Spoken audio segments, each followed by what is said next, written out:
Hello everybody. PCOD থাকলে জ line একনে হয় কেন? কেন হেয়ার ফল একদম বন্ধ হতে চায় না? আর কেন ফেসিয়াল হেয়ার গ্রোথ বাড়তে থাকে? এটা কোনো স্কিন কেয়ার কিংবা শ্যাম্পুর প্রবলেম না, এটা হলো ইন্টারনাল হরমোনের সিগন্যাল। স্কিন অ্যান্ড হেয়ার হলো আপনার ইন্টারনাল হরমোনের মিরর। তাই আজকে আমি আপনাকে ফুল রুট কজ এক্সপ্লেন করব। যতক্ষণ পর্যন্ত আপনি কেবলমাত্র এক্সপেন্সিভ ক্রিম, সিরাম কিংবা ফেসিয়াল করতে থাকবেন, সেটা আপনাকে টেম্পোরারি সলিউশন দেবে, যতক্ষণ না আপনি ইন্টারনালি আপনার হরমোনের উপর কাজ করছেন। কারণ পিসিওডিতে স্কিন অ্যান্ড হেয়ার হলো ইন্টারনাল হরমোনের এক্সটার্নাল এক্সপ্রেশন, আর যতক্ষণ পর্যন্ত আপনি ইন্টারনালি কাজ না করছেন ততক্ষণ ন্যাচারাল গ্লো একদমই আসতে পারে না। এখন আমি আপনাকে স্টেপ বাই স্টেপ ব্রেকডাউন করব পিসিওডিতে আমাদের স্কিন অ্যান্ড হেয়ারের উপর কি কি প্রবলেম আসে। Number 1, hormonal একনে। এটা কোনো টিনেজ একনে না, আর এর রুট কজ হলো টেস্টোস্টেরন। টেস্টোস্টেরন কি করে? আমাদের অয়েল প্রোডাকশন বাড়িয়ে দেয়, পোর ক্লগ করে দেয়, ব্যাকটেরিয়াল গ্রোথ বাড়ায়, আর বডির মধ্যে ইনফ্লেমেশন ইনক্রিজ করে দেয়। সেই কারণে আপনি খেয়াল করে দেখবেন পিসিওডিতে জ, চিন কিংবা লোয়ার ফেস এই জায়গায় পেইনফুল সিস্টিক একনে তৈরি হয়। আসলে এটা কোনো রকম হাইজিন প্রবলেম না, এটা হচ্ছে হরমোনাল সিগন্যাল। টেস্টোস্টেরন কিভাবে বাড়ে? যখন ইনসুলিন বাড়ে সেখান থেকে কর্টিসল বাড়তে লাগে। কর্টিসল বাড়লে বডিতে ইনফ্লেমেশন বাড়ে, ইনফ্লেমেশন বাড়লে ওভারিয়ান ইমব্যালেন্স স্টার্ট হয়ে যায়। Number 2 problem, hair fall in PCOD. Hair fall 2 থেকে 3টে রিজনের জন্য হয়। যখন টেস্টোস্টেরন হাই হয় তখন ডিএইচটি কনভার্সন হয়ে যায়। ডিএইচটি হলো ডিহাইড্রোটেস্টোস্টেরন, আর ডিএইচটি কি করে? হেয়ার ফলিকেলসকে শ্রিঙ্ক করে দেয়, হেয়ার গ্রোথ সাইকেলকে শর্ট করে দেয়, আর তার সাথে স্ক্যাল্প থিনিং করে দেয়। সেটা আপনি কিভাবে বোঝেন? যখন আপনি দেখেন পার্টিশন থিন হয়ে যাচ্ছে, ক্রাউন থিন হয়ে যাচ্ছে কিংবা ভলিউম থিন হয়ে যাচ্ছে। কেবলমাত্র ডিএইচটির কারণেই না, যখন প্রোটিন ডেফিসিয়েন্সি হয়ে যায় বডিতে, ইনসুলিন রেজিস্ট্যান্সের ফলে অ্যান্ড্রোজেন বেড়ে যায়, যখন আয়রন ডেফিসিয়েন্সি হয়ে যায়, আর এটা ভেরি কমন, আর যখন আমাদের বডিতে থাইরয়েড ইমব্যালেন্সের ফলে হেয়ার গ্রোথ স্লো হয়ে যায়, মাল্টি হরমোন ইমব্যালেন্সের কারণে হেয়ার ফল হতে থাকে। নাম্বার 3 ইস্যু হচ্ছে ফেসিয়াল হেয়ার।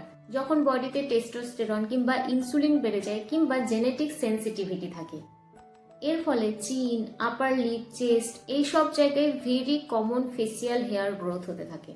আর সেই জন্য হেয়ার রিমুভ করে আপনি সলিউশন করতে পারেন না। যখন হরমোনকে ব্যালেন্সে নিয়ে আসেন তখন হেয়ার গ্রোথ ধীরে ধীরে কমতে থাকে।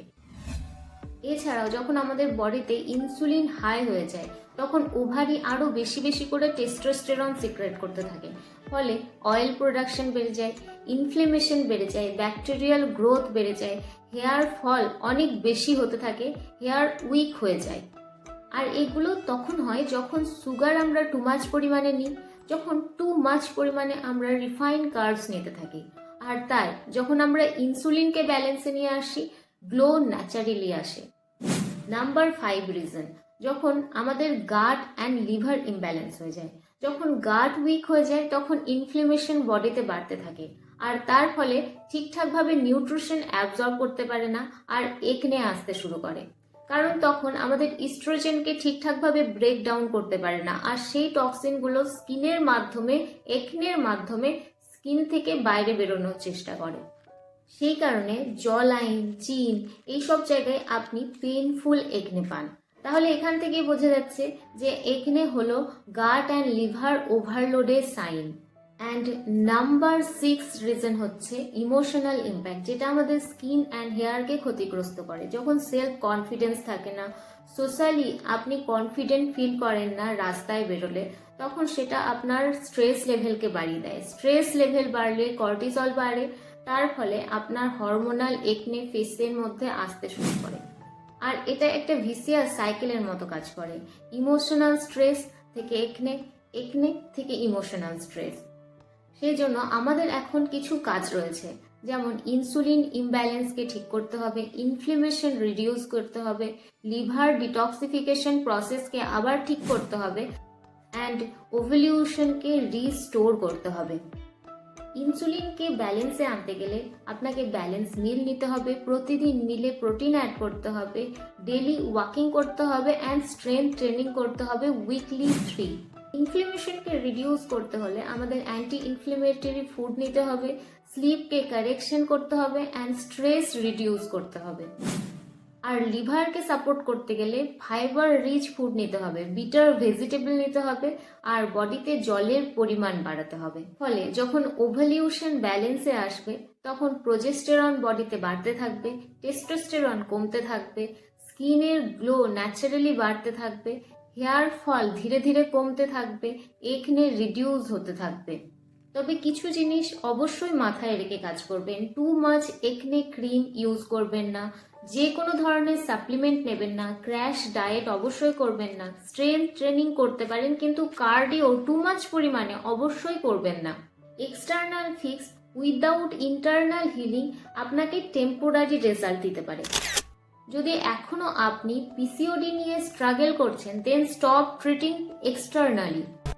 কমেন্ট করুন glow if you want root cause PCOD guidance. আর আরও হরমোনাল ক্ল্যারিটি পেতে আমার চ্যানেলকে ফলো করতে একদম ভুলবেন না।